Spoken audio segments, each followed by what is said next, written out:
While Mesa Verde is celebrated nationwide for its cliff dwellings and archaeological sites, it also hosts a surprising population of wild horses.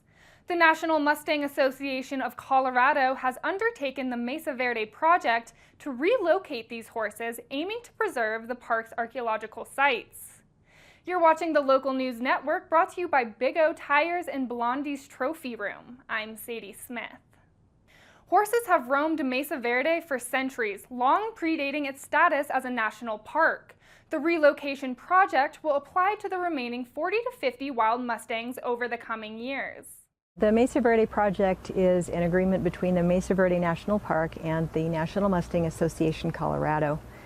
It took several years to get it into place, and under the agreement, National Mustang Association Colorado has agreed to take title to any of the horses that are removed from the Mesa Verde National Park.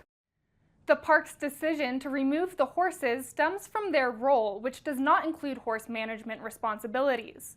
Under the Wild Free Roaming Horses and Burros Act of 1971, managing and protecting herds on public lands falls under the Bureau of Land Management and U.S. Forest Service.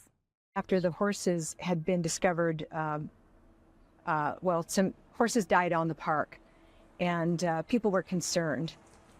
The park would not provide them with water because they didn't want to be encouraging horses to be in the park.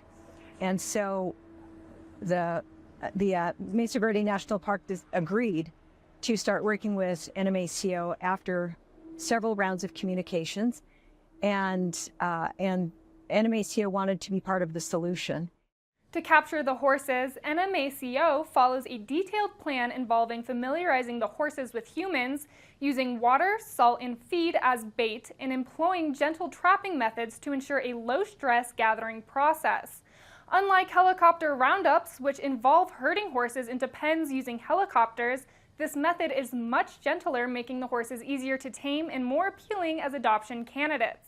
The two options that are preferable for what happens to the horses after they're gathered is that they will go into sanctuary. That's the least disruptive approach for the horses.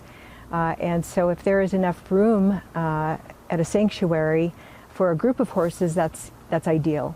And so they can remain wild and they will have a place to be. The next option is to rehome them, and that is to have the horses prepared for being homed and domesticated. And so that requires a little bit more effort and funds. The NMACO is always looking for volunteers and donations to continue their mission of preserving and protecting wild horses. The goal is to grow the capacity financially and also with human capital so that it can sustain. As of the end of 2023, NMACO has successfully captured and placed 36 horses from Mesa Verde into sanctuaries or made them available for adoption. For additional details about Colorado's wild horses and the Mesa Verde Project, visit NMACO's website. For more information about this and other stories, visit montezumalocal.news. Thank you for watching this edition of the Local News Network. I'm Sadie Smith.